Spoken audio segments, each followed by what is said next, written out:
Hello friends, welcome back to your own channel Study Logical. और आज हम एक नया वीडियो आपके सामने लेके आए हैं जिसमें रिवोल्ट ऑफ 1857 का पार्ट 3 हम आज करेंगे। ये हमारा आखिरी वीडियो होगा इस टॉपिक पे, specially for class 10th ICSC के लिए। और जैसा कि मैंने पहले बताया कि इसको यूपीएससी एस्पिरेंट या कॉम्पिटिटिव एग्जाम के एस्पिरेंट्स भी देख सकते हैं, एक जेस्ट के लिए या फिर एक रिवीजन के तौर पे भी। चलिए हम शुरू करते हैं कि रिवोल्ट ऑफ 1857। हाँ, पहले ये बता दूं कि इस चैप्टर में हम पढ़ने क्या वाले हैं। इस चैप्टर में हम पढ़ने वाले हैं, पहले वाले में हमने फेलियर किया था, इसमें हम पढ़ेंगे दो चीजें। पहला, रिजल्ट क्या हुआ, पहला कि रिजल्ट क्या हुआ वॉर का, रिवोल्ट ऑफ 1857 का रिजल्ट क्या होता, कॉन्सिक्वेंस क्या होता। और दूसरा हम पढ़ेंगे कि क्या इसे वॉर ऑफ इंडिपेंडेंस बोलना चाहिए या सिपाही म्यूटिनी बोलना चाहिए। इसमें हम देखेंगे डिफरेंस क्या है और क्या सही है इसे बोलना, और ये भी देखेंगे कि कौन कौन इसे क्या क्या बोलता है। चलिए शुरू करते हैं। Result of war. Result of war क्या हुआ? पहली बात तो ये हुआ कि कंपनी का रूल एंड हो गया, कंपनी का रूल एंड हो गया। उसी के अंतर्गत ये सारी चीजें आएंगी।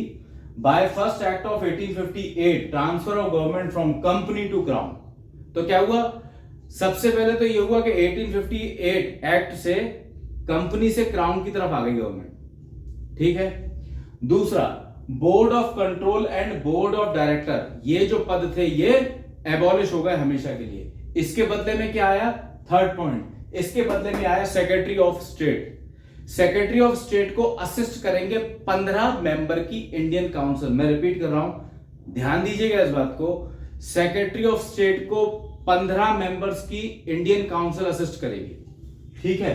इसके बाद आ जाते हैं हम अंडर सेक्रेटरी इन काउंसिल। ये काउंसिल के अंदर ही, सेक्रेटरी इन काउंसिल के अंदर ही ओपन एग्जाम होगा सिविल सर्विसेज के लिए।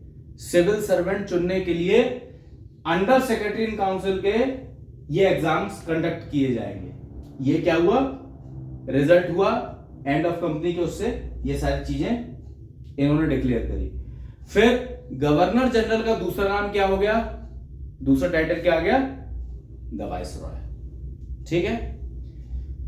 ये हमारा पहला पॉइंट। हाँ, मैं बता दूं, रिजल्ट ऑफ वॉर में टोटल हमारे 7 पॉइंट होंगे। ये पहला हमारा, ये इसमें 4 बिंदु आते हैं, इसमें आपका ये सब खत्म हो गया। ये अगर 4 लिख दोगे तो मोर देन सफिशिएंट।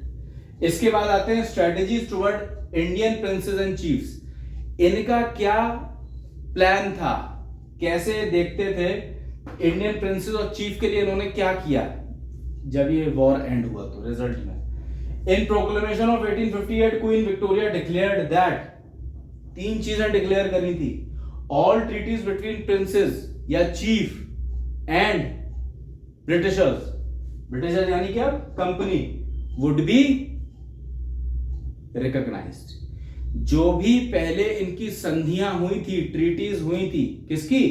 चाहे वो राजा हो चाहे चीफ हो और कंपनी के बीच में, वो सारी मान्य होंगी, ठीक है। उसके बाद आते हैं their right of adoption succession were recognised. बताइए, राइट ऑफ एडॉप्शन किस डॉक्ट्रिन से छीना गया था?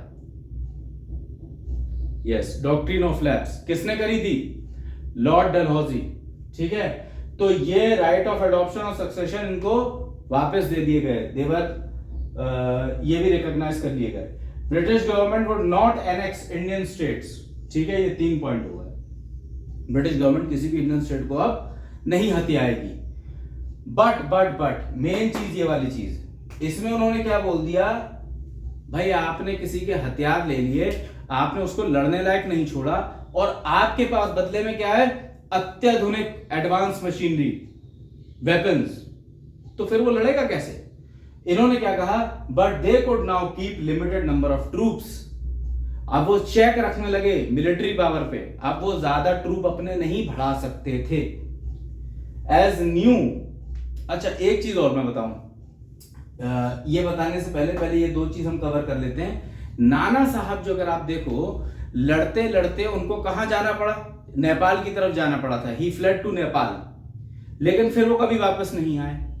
तो क्या हुआ, पेशवा का जो पद था, पेशवा का जो ऑफिस था, वो क्या हो गया, वेकेंट, और वो एबॉलिश करना पड़ा, वो एबॉलिश कर दिया गया, करना क्या पड़ा।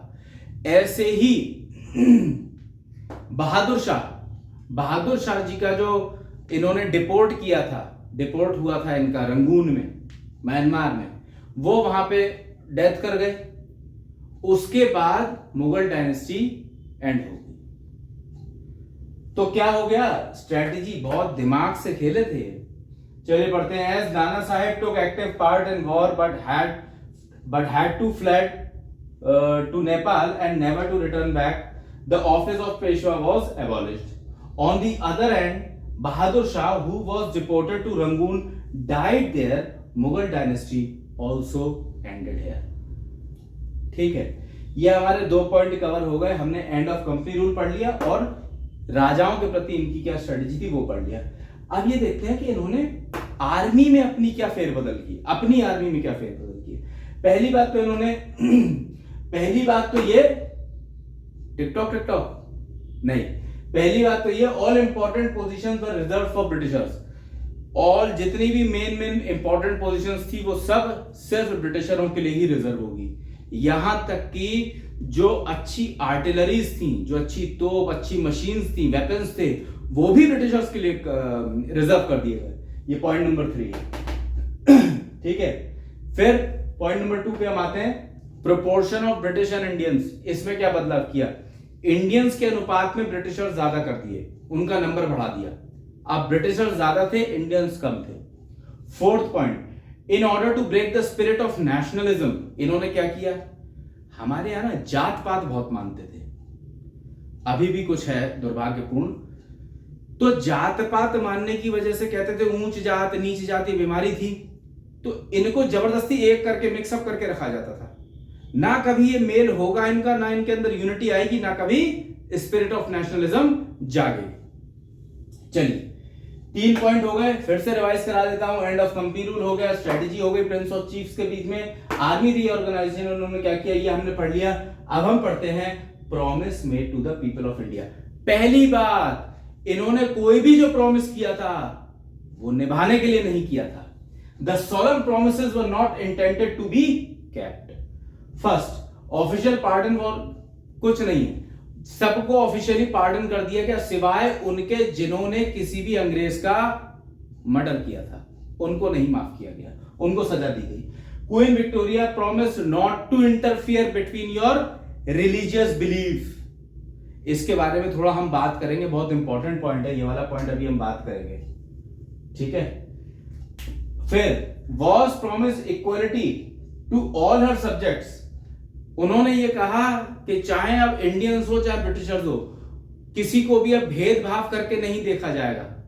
कर तो रहे हो आप भेदभाव, है ना, लेकिन उन्होंने बोला कि अब नहीं किया जाएगा। मैंने बोला ना कोई भी प्रॉमिस किया नहीं गया था निभाने के लिए।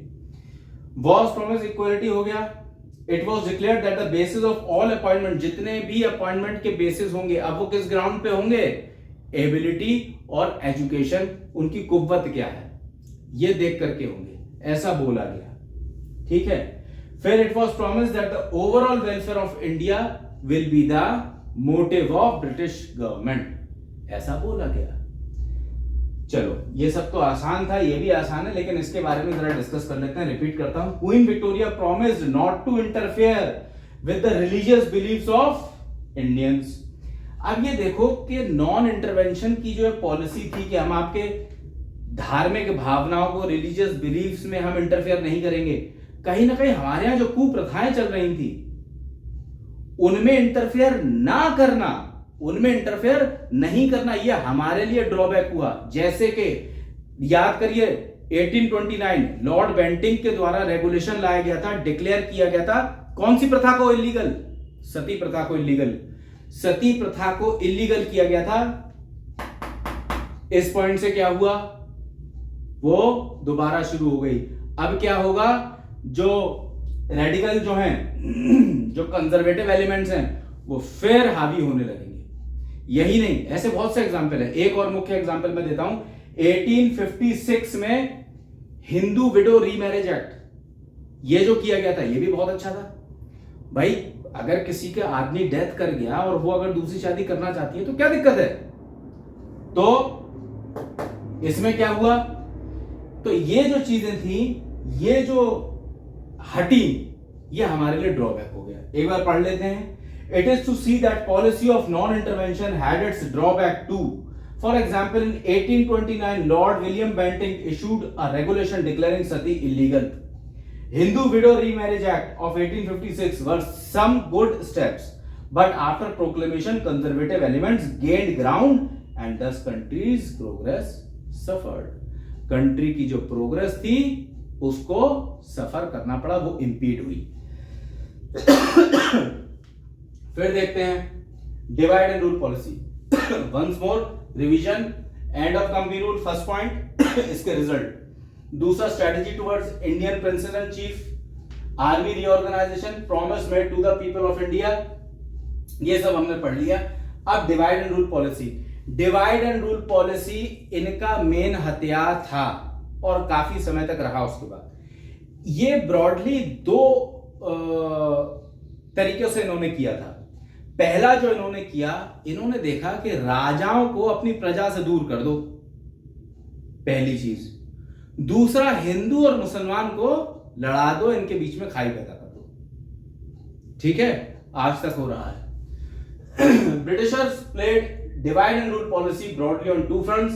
First, they separated princes and ordinary masses by converting chief and princes into royal supporter of British Raj, royal and faithful supporter of British Raj. They created misunderstanding between the Hindus and Muslims as they saw leaders like Nana Sahib and Tatya Tope and others recognize Bahadur Shah as their emperor during the revolt of 1857. हुआ क्या, इन्होंने देखा कि अरे नाना साहेब और तात्या तोपे जैसे और इनके जैसे और लीडर्स जो हैं, ये कैसे तैयार हो गए बहादुर शाह को अपना एम्परर मानने के लिए। जब मेरठ से वो लोग आए थे लड़के, ठीक है, मंगल पांडे का हुआ था, उसके बाद सिपाही जो थे वो इधर आ गए थे दिल्ली, तो उन्होंने इन सब ने मान लिया था बहादुर शाह जी को अपना एम्परर। ये अलार्म हो गए, because this is an example of Hindu Muslim unity. फिर नेशनलिज्म स्पिरिट अमंग इंडियंस, ये हमारा पॉइंट हो गया। बस इतना ही, इसी को इलैबोरेट कर लेना अगर चाहो तो, नहीं तो इतना लिख दोगे पूरे मार्क्स में।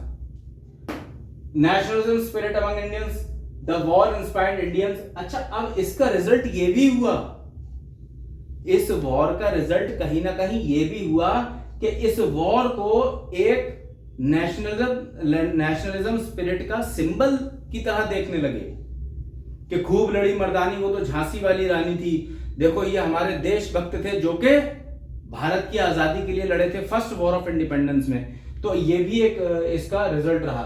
The war inspired Indians as a symbol against Britishers, due to that they eventually unite under the spirit of nationalism. ठीक है, ये छठा पॉइंट हो गया और आखिरी पॉइंट है और बहुत मेन पॉइंट है, क्योंकि हर चीज का जो रीढ़ की हड्डी होती है वो क्या होती है? रोकड़ा। ठीक है, economic exploitation. The number of Englishmen, both private and government, increased. इन्होंने number of Englishmen बढ़ा दिए। Salary and allowances of Secretary of State, civil servants, military, etc. ये सब क्या हुआ? ये सब हमारे ऊपर ही तो आता था, इन सब चीजों का बोझ। ये सारी कहां से चूसते थे? इंडियन रिसोर्सेज से। ठीक है, फिर बहुत बड़े स्तर पे पीजेंट्स यानी फार्मर जो हैं वो क्या हो गए? वो कर्ज में दब गए। ठीक है, उसके बाद third, India was used as dumping ground of British goods. वहां से जो भी चीजें आती थी वो भी लो क्वालिटी की और महंगी, वो सब भारत में ला करके डंप कर देते थे, खरीदते थे हम। द इंडियन हैड टू पे heavily in interest and dividend on capital invested in India, as Britishers invested heavily their surplus in coal mines, jute mills और रेलवे। जो भी वो पैसा लगा रहे थे उसका बहुत गुना ज्यादा हमें पे करना पड़ रहा था। अच्छा, वो क्या हमारे लिए लगा रहे थे? क्या वो हमारी उन्नति के लिए लगा रहे थे, हमारी प्रोग्रेस के लिए लगा रहे थे? नहीं, उसमें उनका सेल्फ मोटिव, सेल्फिश एक उनका प्लानिंग थी उसमें।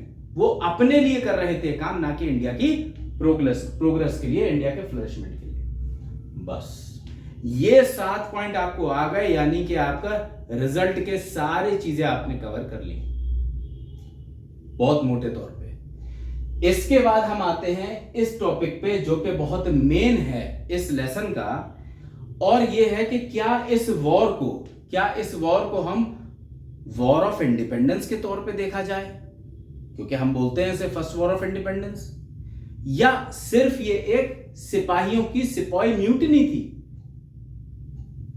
तो देखते हैं। यहां पे पहले मैं बात करूंगा कि किसके क्या क्या ओपिनियन थे, तो एक एक दो बताए हैं, तीन बताए हैं। वॉर ऑफ इंडिपेंडेंस, जैसे कि वीर सावरकर जी इसको बोलते थे war of independence, Subhash Chandra Bose ji इसको बोलते थे फर्स्ट वॉर ऑफ इंडिपेंडेंस।